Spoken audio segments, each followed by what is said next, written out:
Okay, hi everybody.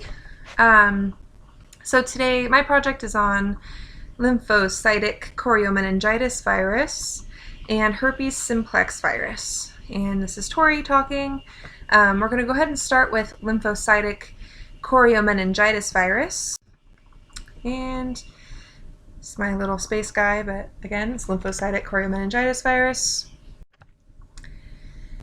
So, lymphocytic choriomeningitis virus, also known as LCMV, is an infection that is due to, it's a rodent-borne infectious disease, very commonly spread through wild house mice. And the way that humans get infected is through exposure to fresh droppings, urine, saliva, nesting materials of infected rodents through the human's eyes, nose, mouth, or broken skin. Any way, really, that the rodent's droppings or any of the listed things, any way that can get into the system of the human is how it can get transmitted to the person. There's two ways, or two types of getting a disease in general, really. It's through acquired, or it's during utero. So that would be congenital.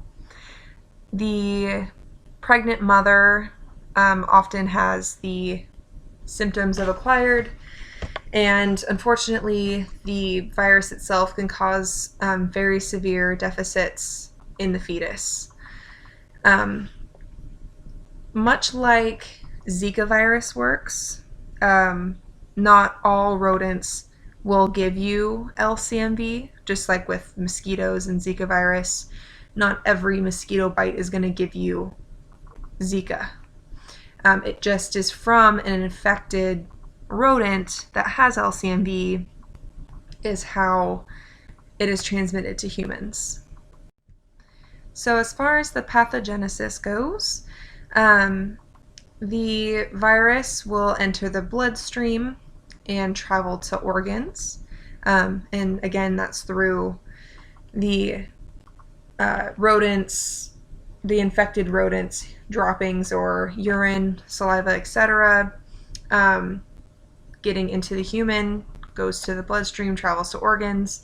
And then the virus replicates and it will make its way to the meninges, the chorioid plexus, the ventricular epidermal linings, where it creates an inflammatory response, very similar to meningitis.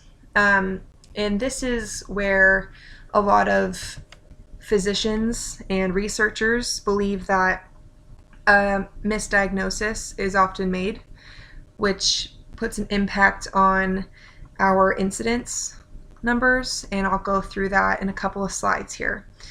But basically, there's two phases with a little bit of a recovery period in between. Phase 1 is 8 to 13 days after exposure of the infection, and this stage consists of fever, malaise, lack of appetite, muscle aches, headache, nausea, vomiting, just feeling overall really bad.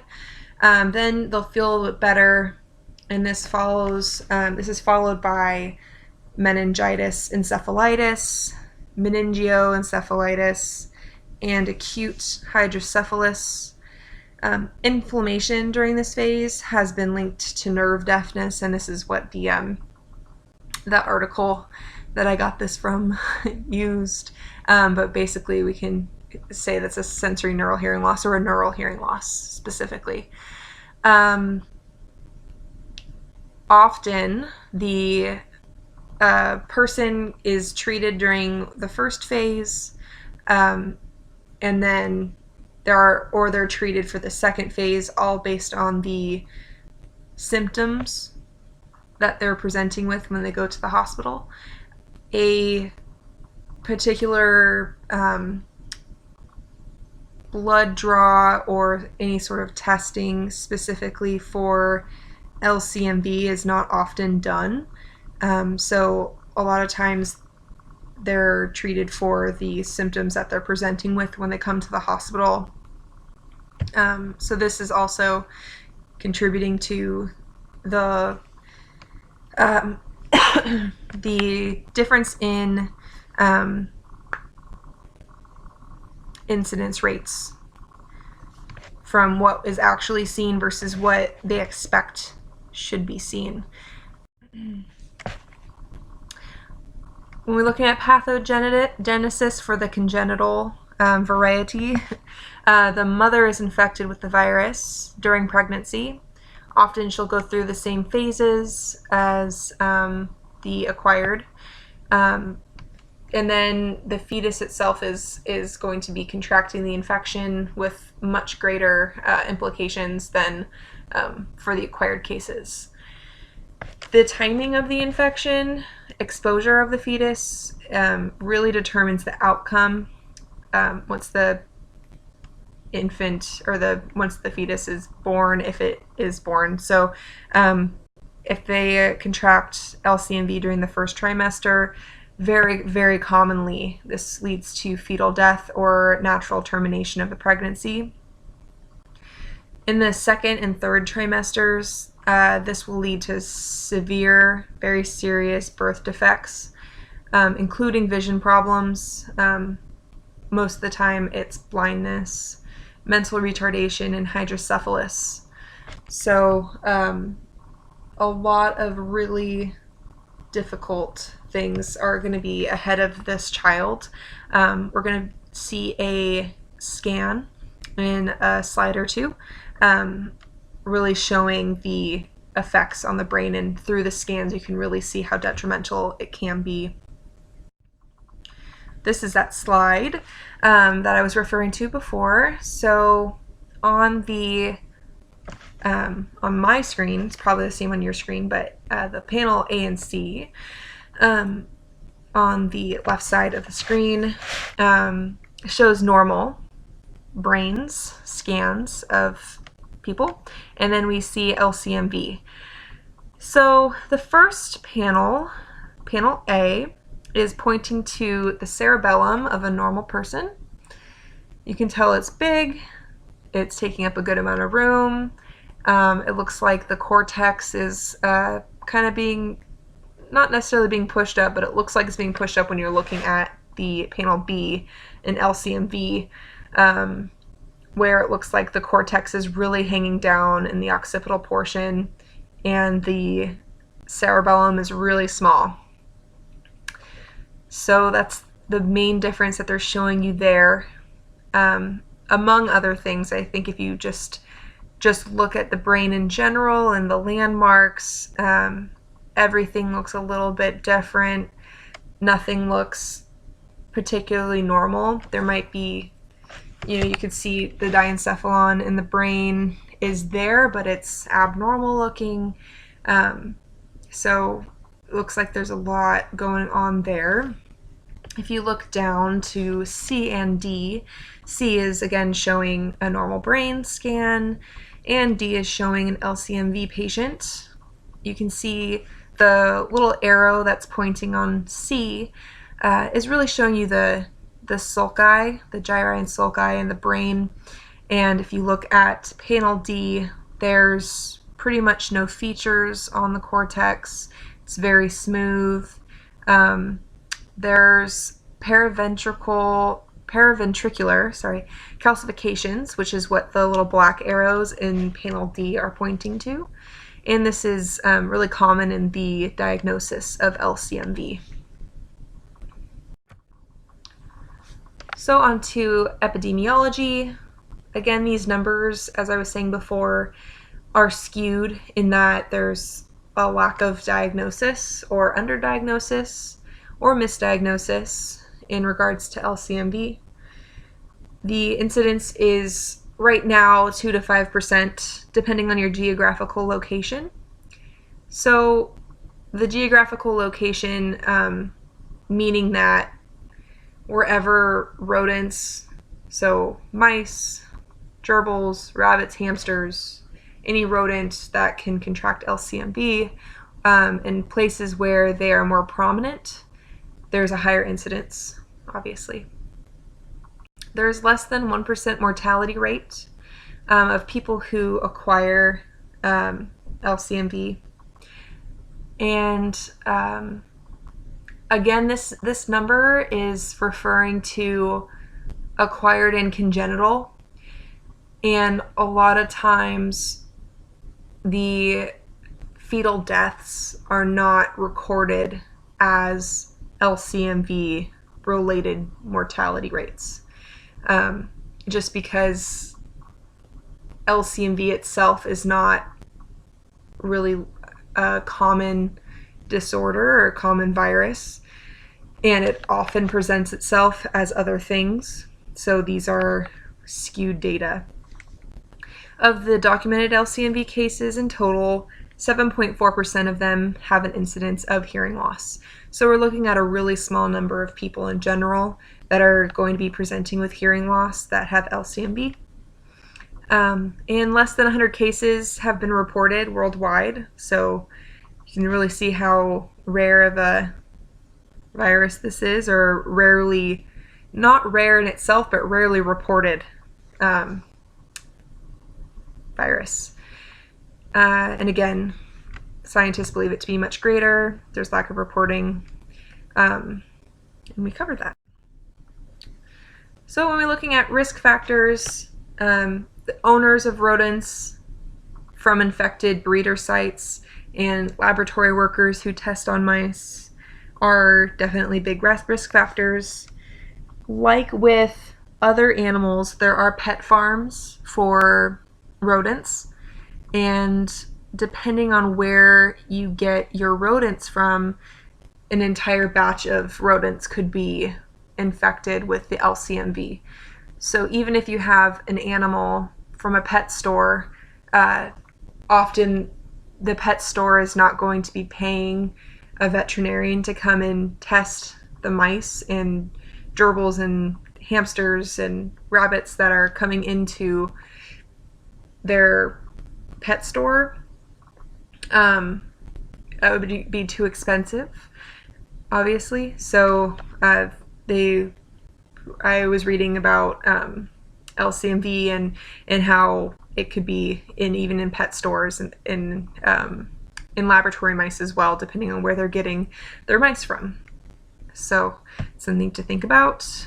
And no matter, if you're going to see a friend's pet, or if you're testing in laboratory mice, you always want to take precautions with washing your hands and making sure that you're using as much good washing habits as you can to prevent exposure. And that's something that you can talk to people about too, if they're curious about LCMV, or if they're ever asking about that. Just make sure that you highlight keeping clean and staying on top of hygiene, especially with eating food, because something that was reported a little while ago, a lot of mice run around inside of warehouses. Obviously, companies try to prevent that, but they could be running on top of soda cans, and if you're not washing the top of your soda cans before you drink them, that could be leading you to exposure of LCMV. So when we're looking at the clinical differential diagnosis of congenital LCMV, we see that the TIMPs are going to be within normal limits. Reflexes will vary depending on if the hearing is impaired at all. Obviously, if there is impaired hearing, you're going to have absent reflexes. Our OAEs could be present also depending on onset. If the inner hair cells and the inner ear in general isn't getting the afferent nerve fibers firing, the nerve can recede, and this will kill off the OAE as well. So we could have reduced or absent OAEs or present OAEs. Our audio will be severe to profound sensory neural hearing loss, or it could be within normal limits. Again, all depending on the time of exposure. It can be symmetric or asymmetric. And our SRT will commiserate with the degree of hearing loss. The WRS could be worse than expected, depending on brain development. I just wanted to throw that one in there, but often you're probably not going to be doing WRS on a LCMV person unless they're a lot older and they've already been diagnosed. It all really depends on how the brain developed in the presence of LCMV, but often there's global delay. There's definitely a lot going on. So also you're probably going to be doing detection thresholds on these people who have had congenital LCMV rather than SRT. From what I was reading, the people who were exposed in second trimester to early third trimester, they really are affected greatly. Even in late third trimester, they can be affected pretty greatly as well. And it all depends on the person and the genetics and how it expresses itself. So as far as medical management goes, these kids, or these fetuses, I guess, parents, mothers, they're given ribavirin.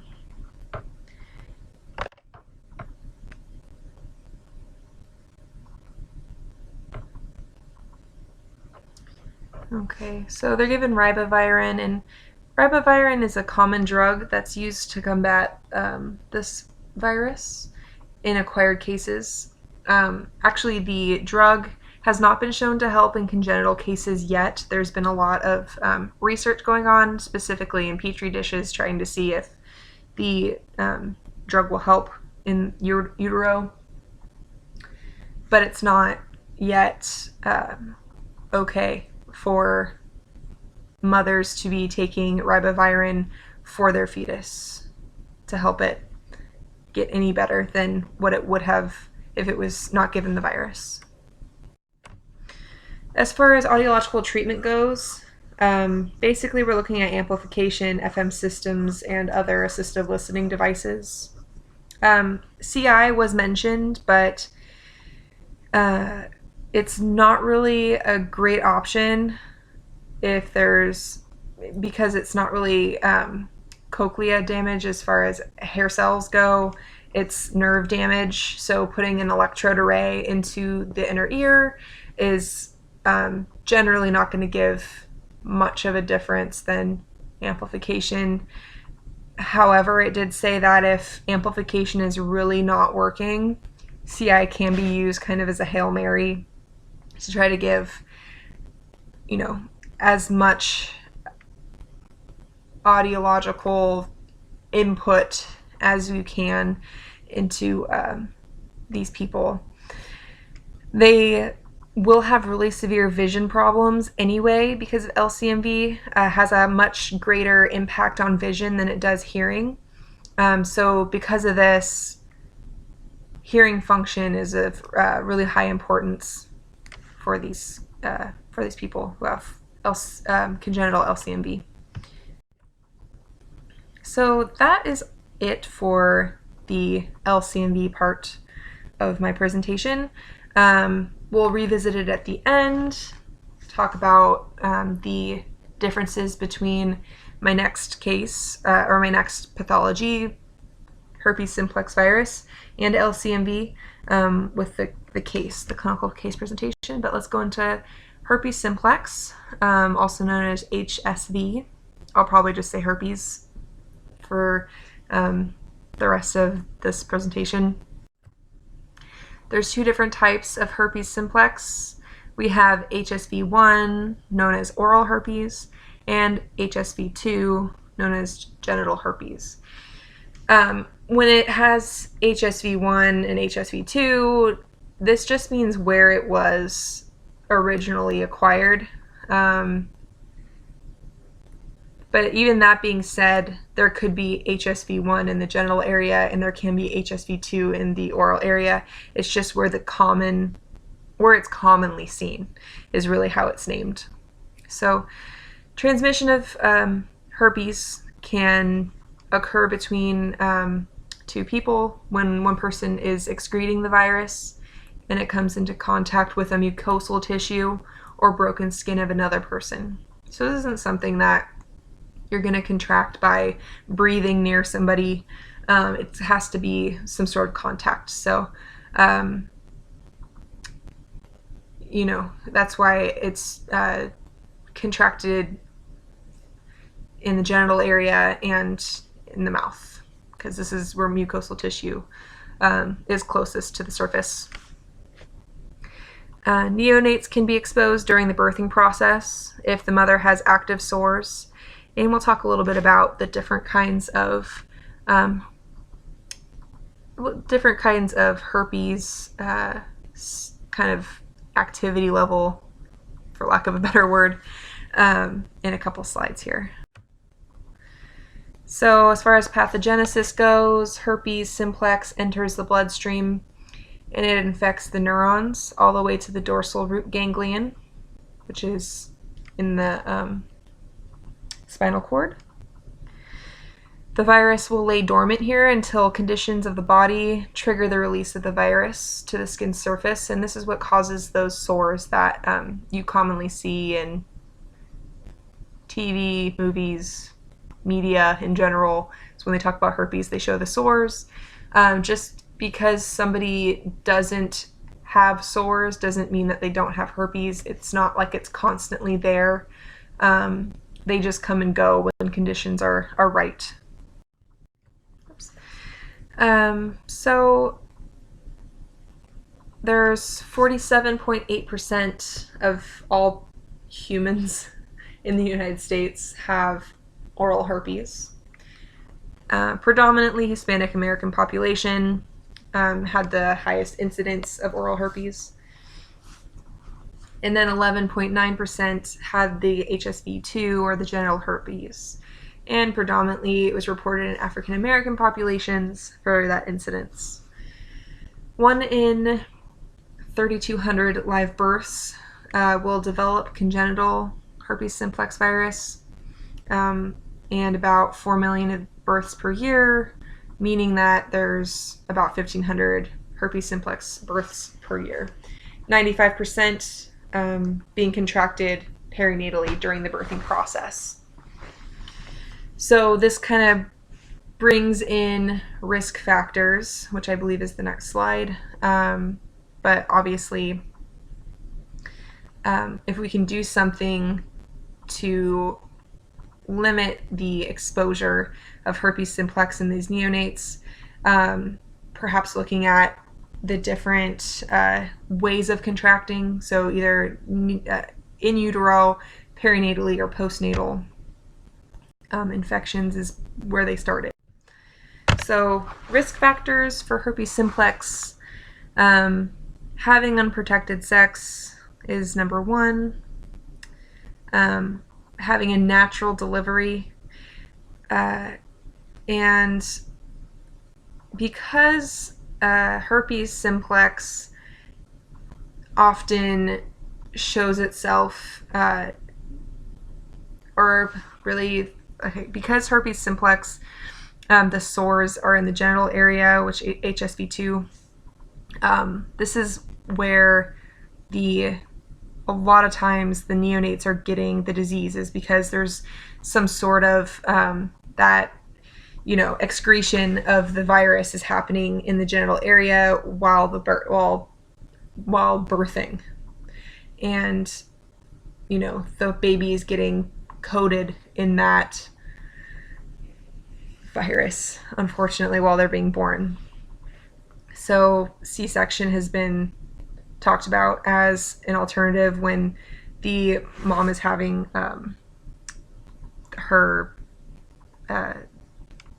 is having signs of herpes sores during the time. So the type of herpes simplex that the mom has really is an indication of whether or not the baby is going to have a reaction or be exposed to herpes simplex or contract herpes simplex. There's primary and recurrent. So with primary, as the name suggests, primary herpes simplexes, they were recently exposed, and they have sores, and it's new to their system, so they don't have as many antibodies to be fighting the infection.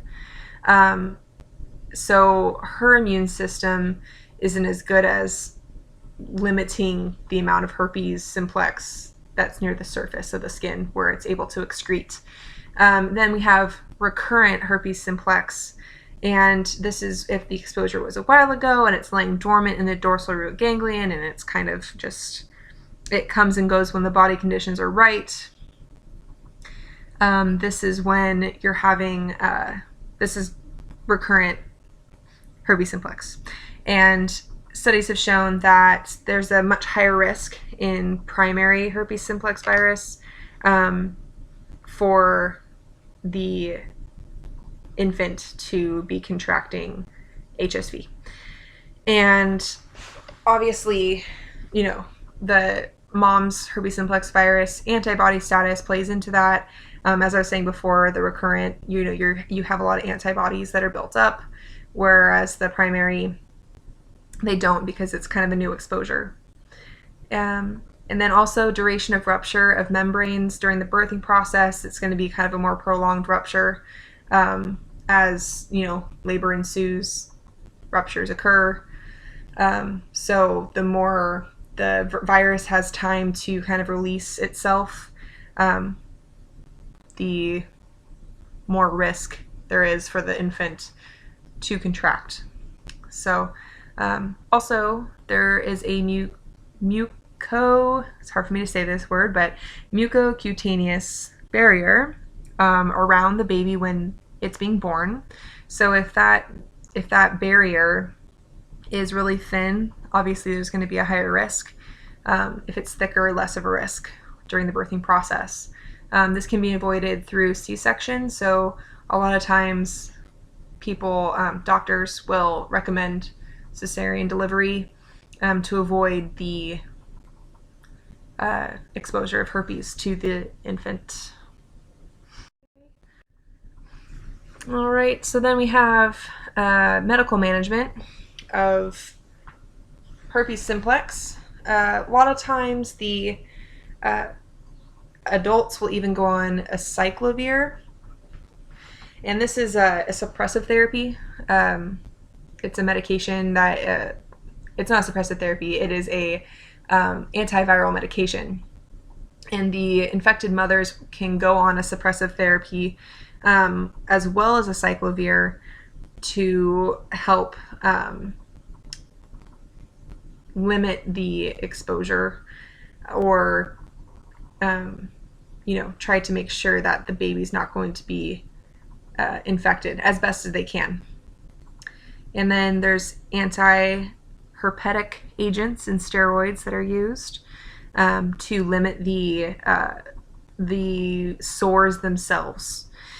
So just because somebody has herpes, as I said before, doesn't mean that they have sores on them at all times, but when they do come up, those anti-herpetic agents and steroids are often used. If neonatal HSV is suspected at all, these babies will be put under the acyclovir treatment for 2 or more weeks. Swabbing and spinal taps will be completed after that cycle of acyclovir. If that spinal tap and swabs come back negative, then they'll stop the drugs, and they'll just educate the parents on what to look out for to bring them back in the future. And that'll be that. And then if it comes back positive, they continue the drugs for another week or so, and they do a spinal tap then, and they'll continue this process of trying to get rid of that herpes simplex virus, or make it dormant as best they can, so that the infant can, you know, hopefully start to develop as normally as they can. As far as audiological treatment goes, there's going to be amplification, FM systems, other assistive listening devices, and CI has been talked about, but much like the LCMV, it's not a outer hair cell issue, it's a nerve issue. The virus is going to be infecting, if it does infect the central nervous system, that's central nervous system. It's not inner hair cells. It has nothing to do with basilar membrane or anything like that in the inner ear. So we'll go ahead and move on to a case study. So this infant is 2 months old. She had a normal pregnancy, and she birthed her baby at 39 weeks. Obviously, the mom is not the 2-month-old. The 2-month-old is the patient. The mom had a normal pregnancy and gave birth at 2 months old. The baby has a history of seizures. She's had 2. She's on antiviral medications, and her eyes appear to be a little bit irritated. She keeps scratching at them. So we'll go on to what we got. So we got normal tympanometry tracings. Otoscopy was clear. We could see to the TM. There was normal outer ear anatomy, but there was some blisters noted on the pinnas, and we did a sedated ABR. And after corrections, this is what we got. So both ears showing a little bit of a difference. We got a mild to, we got some profound hearing too. Each ear different. Again, looks like a little bit of a reverse, a little bit of a cookie bite in the right ear. I almost wanted to say reverse cookie bite in the left ear, but it looks pretty flat actually to me. So that is our ABR. It was HSV. I probably should have put another slide in there to have you kind of think about what was going on. That's okay. Herpes simplex will likely present with some sort of blister on a new baby. Sometimes it doesn't, but in those cases, they're often on some sort of regimen with the doctor because the doctor will have known that the parent had herpes simplex and they're being tested for that in the hospital. And the LCMV patients, they might present with hydrocephalus, which is something that we did not see during the case. Also in the case study, the patient was taking antiviral medications. This is really common with herpes simplex virus. The patients will be on those antivirals to make sure that, we're limiting the effects of the herpes simplex on their development. But there is no current antiviral medication that's approved for LCMV children. So that was kind of my giveaway. I was trying my best to not have a giveaway kind of part in there, but it's so variable with both of these viruses that you're getting asymmetries. You could have normal hearing, you could have one ear that has poor hearing and one ear that has normal hearing. You could have both ears that are normal, you could have both that are profound. It all depends on how that virus is affecting the infant and kind of like what the conditions were for that virus to affect hearing. The herpes simplex virus can present with normal development otherwise, and LCMV could present normally, but often because they are really only reported when it's kind of obvious. There's definitely some severe global delays that are happening. Yeah. So when you see two patients, one has herpes simplex, one has LCMV, you're going to see much more global delays in the LCMV patient than you will with the herpes simplex virus patient. Yeah. And then the herpes simplex virus will likely have normal pregnancy, which is kind of why I put that into the case history, that she had normal pregnancy. But LCMV patients, they will have had a very sick time. Not really the patients, the mother will say, yeah, during this time I really had a lot of sickness and I was not feeling very well and I had to go to the hospital.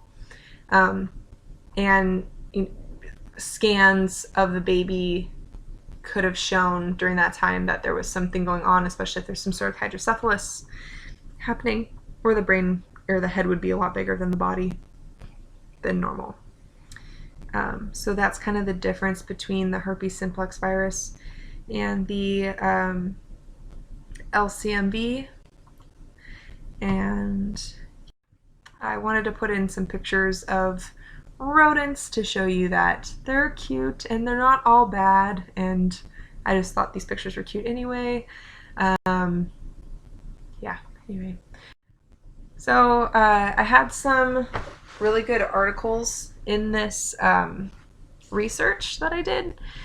The best article that I found was this first one that you see on the page, Viral Causes of Hearing Loss at Review for Hearing Health Professionals.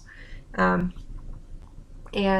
you could read my annotation there, but basically this whole article goes through all the different kinds of viruses that can affect hearing, and it really gives you a breakdown on what you're going to be seeing versus what you'll be seeing in other viral cases. Some of them, they'll have sudden hearing losses or whatever. You'll be able to see like all the differences between the different viral causes of hearing loss, and it really helped me to be able to see not only through my two little viruses that I went through today, LCMV and herpes simplex, but you can really see all the different types of viral causes of hearing loss, and talk about, you can read even some of the graphics that I showed today were from that article, and you can see brain scans, differences in how the virus can attack the uterus, the fetus differently, depending on the virus. And then the second one on the screen was also really good because it showed two different types of LCMV. They were both contracted during the fetal development. One had no hearing loss at all, and the other had severe to profound sensorineural hearing loss.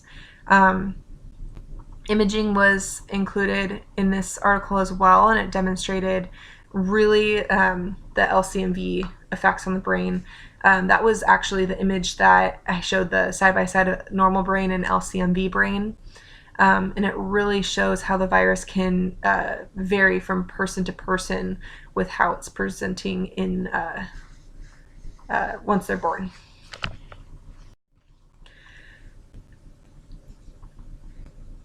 Okay, these are another two articles that I found really helpful. The first one from Arvin AM, a lot of my herpesvirus information came from this article.